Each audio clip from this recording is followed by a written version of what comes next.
बिस्मिल्लाहिर्रहमानिर्रहीम। मुअज़्ज़ज़ सामईन व नाज़रीन, हमारी आज की वीडियो का मौजू इंतहाई अहम है और आज हम जिस मौजू पर मालूमात आपको फराहम करने जा रहे हैं वो मौजू पागल और बाशऊर में फ़र्क करने वाला है, यानी अक्ल।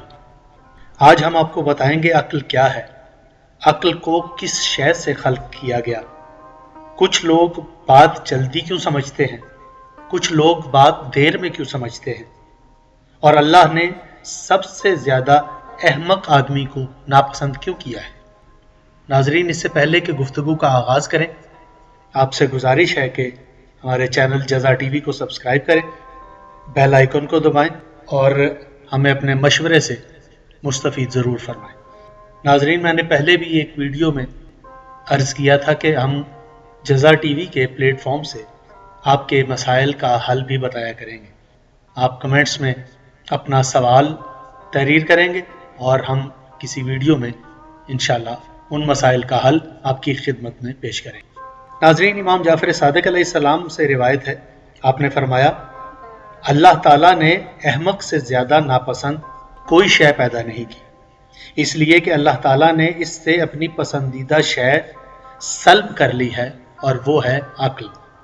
आपने फरमाया, हर शख्स की दोस्त उसकी अक्ल होती है और उसकी दुश्मन उसकी जहालत होती है। इसहाक बिन अम्मार ने एक मरतबा इमाम जाफ़र सादिक़ अलैहिस्सलाम से सवाल किया, का मौला, क्या बात है कि कुछ लोग मेरे पास ऐसे आते हैं कि मैं उनसे ज़रा सी बात करता हूँ तो वो मेरी बात का पूरा मतलब समझ जाते हैं, और कुछ लोग ऐसे आते हैं जिनसे मैं पूरी बात कह लेता हूँ तो वो कहते हैं कि आपने क्या कहा था, दोबारा बयान कीजिएगा। आपने फरमाया, ए अबू इसहाक, क्या तुम नहीं समझते कि ऐसा क्यों होता है? मैंने अर्ज़ किया, फर्जंदे रसूल मेरे इल्म में नहीं है।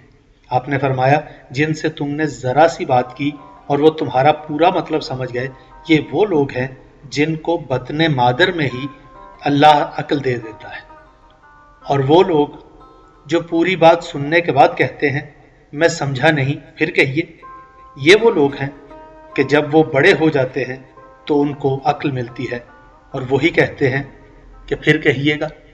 नाज़रीन इकराम, मासूम फरमाते हैं, कायनात के रसूल सल्लल्लाहु अलैहि वसल्लम से दरियाफ्त किया गया कि अल्लाह ने अक्ल को किस शय से खल्क किया, तो आपने फरमाया, अल्लाह ने अक्ल को एक मलक की शक्ल में, यानी एक फरिश्ते की शक्ल में पैदा किया, जिसके इतनी तादाद में सर हैं जितनी तादाद तमाम मखलूकात की है, यानी वो जो अब तक पैदा हो चुके हैं या क़यामत तक पैदा होंगे, और उसके हर सर में एक चेहरा भी है, और हर आदमी के लिए उसी अक्ल के सरों में से एक सर है, और उस इंसान का नाम उसी सर के चेहरे पर लिखा हुआ है, और हर एक पर पर्दा लटका हुआ है। वो पर्दा उस चेहरे से उस वक्त तक नहीं हटाया जा सकता जब तक वो सने बलूगत को ना पहुंचे, वो मर्द हो या औरत, और जब वो हटाया जाता है तो उस इंसान के कल्ब में वो नूर आ जाता है जिससे वो अपने वाजिबात, मुस्तहबात और नेको बद को समझ लेता है। आगाह रहो कि कल्ब के अंदर अक्ल ऐसे है जैसे किसी घर के दरमियान कोई चिराग रोशन हो। नाजरीन इकराम, अक्ल के हवाले से चंद एक गुजारिशात हमने आपके गोश गुजार की। उम्मीद है ये बातें आपकी मालूमात में इजाफे का सबब होंगी। नाजरीन, वीडियो पसंद आए तो इसे शेयर ज़रूर कीजिएगा कि यह सदका जारिया है। अपना बहुत ख्याल रखिएगा। शुक्रिया।